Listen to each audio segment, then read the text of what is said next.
Hello, friends.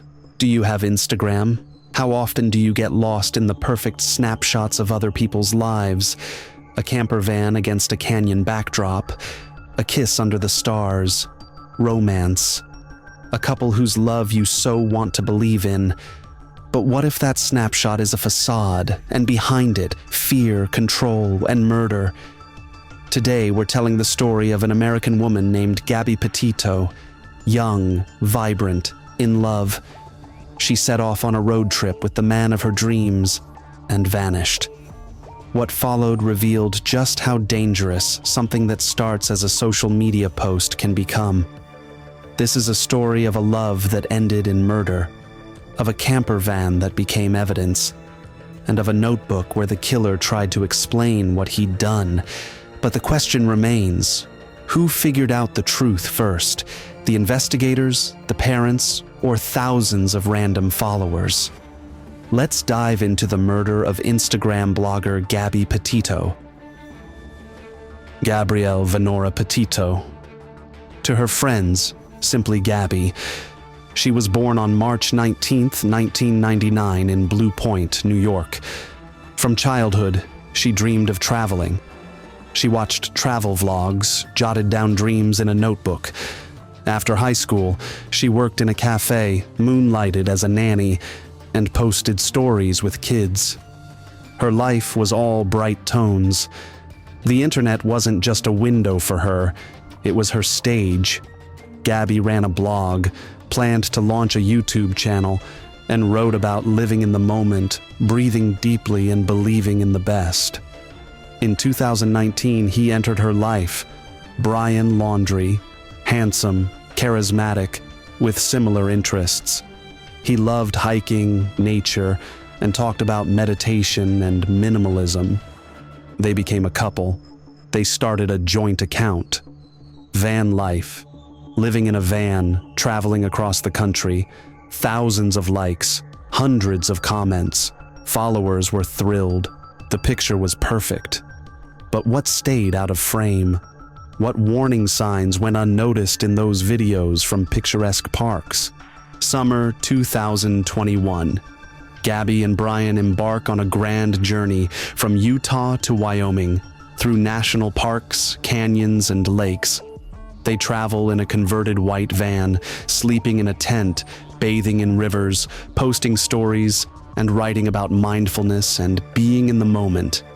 The last message Gabby's family received was on August 27th. Before that, almost daily videos, photos, and short calls. Then, silence. September 19th, 2021.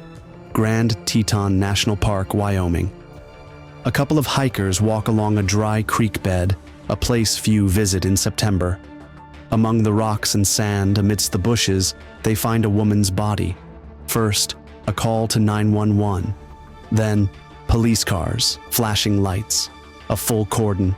The FBI arrives first. Forensic expert Dr. Karen Martin, one of the best in the state, descends the hill and approaches the body. The smell, distinctive, sickly sweet, as it often is in such cases. She conducts her initial examination and notes.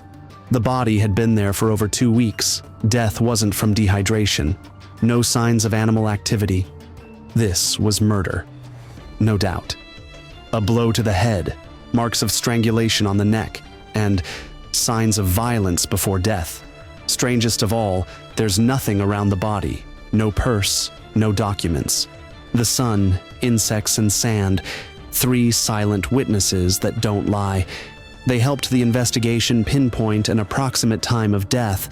The body's position and partial charring of the skin suggested it had been under direct sunlight for at least 2 to 3 days.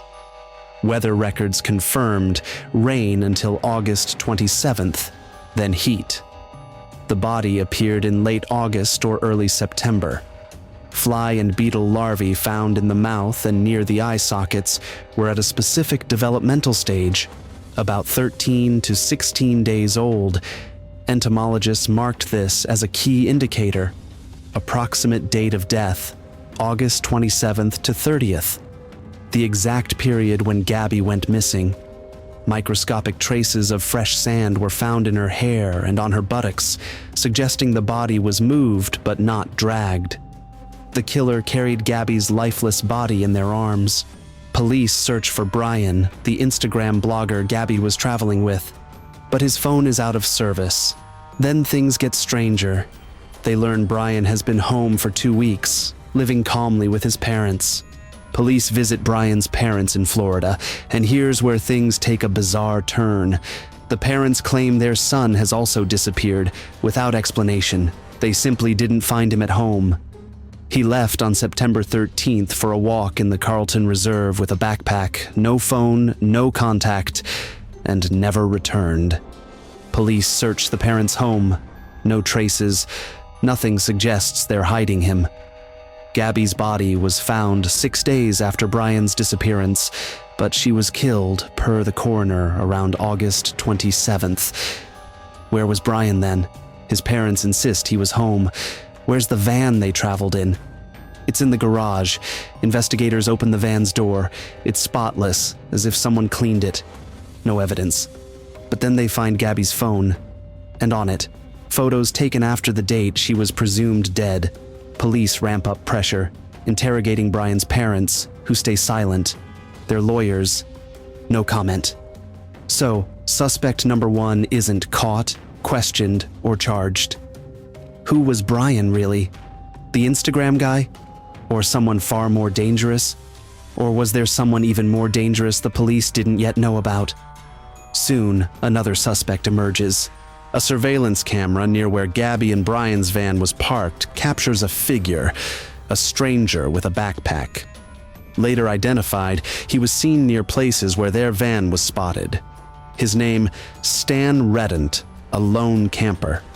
Police discover he owns the land where the van was last seen, where a drone later spotted the abandoned vehicle, and where Gabby's body was found days later. He'd lived there for years, knowing every path and turn. Journalists dig into archives and find complaints against him from tourists and travelers. Some said he disliked people like Gabby and Brian, young, loud, filming every step. He felt they disrupted the forest's silence. Police question Redant. At the estimated time of death, he was out of state in Colorado. Witnesses and credit card records confirm this. Another dead end. And Brian still can't be found. Now, the investigation has 2 shadows, 2 questions. If Brian didn't kill her, why did he flee? Or was he not fleeing but hiding from someone? At this point, with more questions than answers, police find Brian's body in a swampy Florida reserve. Preliminary coroner's report. Brian shot himself. Now police have 2 bodies and no real suspect. Everything pointed to Brian, but he's dead, and the dead can't be questioned. Ironically, a dashcam becomes the turning point in this Instagram star's murder case. The dashcam, in a car parked near a grocery store in Jackson, Wyoming from August 27th to 28th, 2021, holds the key. When investigators got the surveillance footage, everything changed. Until then, there were only theories. Now, facts emerged. August 27th, a grocery store in Jackson, Wyoming. The footage shows Brian Laundrie, alone. He enters, calm, no visible signs of stress. Leaving the store, he heads to the white van, the one they traveled in, with bags of water and food. The dashcam clearly shows he's driving, alone, no one beside him. Investigators review the footage repeatedly. Conclusion: Gabby is already gone by this point. She disappeared before he bought the water and food, before the campsite, before this footage. Police deduce something irreversible happened between August 25th and 27th. What? A fight? Panic? Or a premeditated strike? If Brian did it, why didn't he just leave? Why stay, live in the van, eat, shop? The investigation spirals. Everything points to Brian, but he's dead, and the dead can't be questioned. Here, Brian and Gabby's Instagram becomes crucial. Investigators comb through their social media. Brian and Gabby's Instagram wasn't just a travel chronicle. It was a shared diary with geotags, timestamps, and cryptic captions. One detective notices an old photo. Brian holding a black, worn, leather-bound notebook. Caption, "I always carry a notebook, to not forget what I think."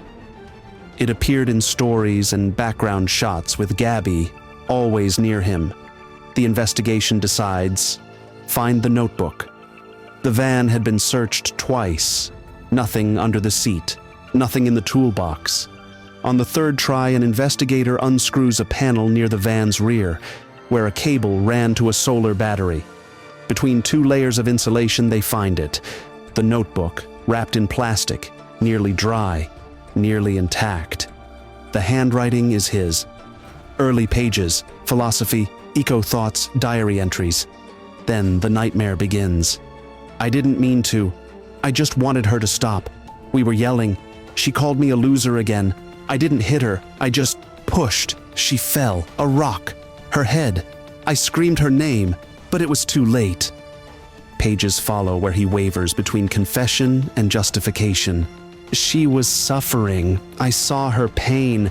She couldn't breathe. I didn't know what to do. I just wanted to help.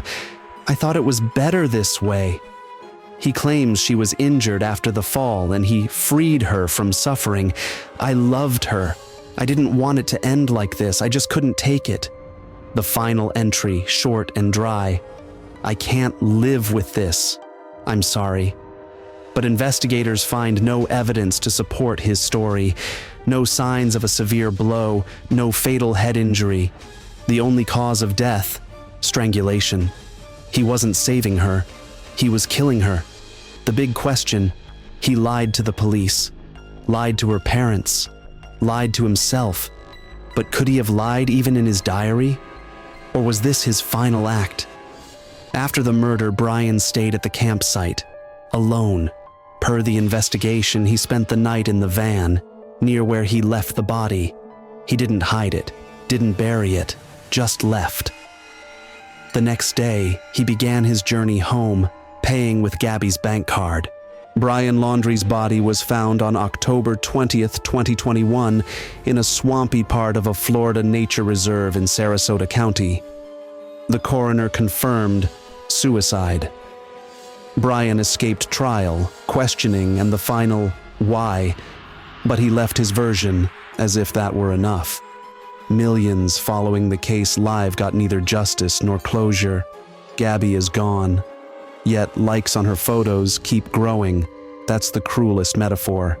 Think, how many social media stories look like a dream? And how many end with the camera fading and hell beginning? Thanks for joining us. Subscribe to our podcast. Share this episode.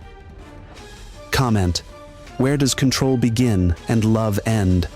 And most importantly, how would you know if someone nearby is in trouble? Until next time, in our next episodes. And may there always be real safety and real life behind the perfect picture.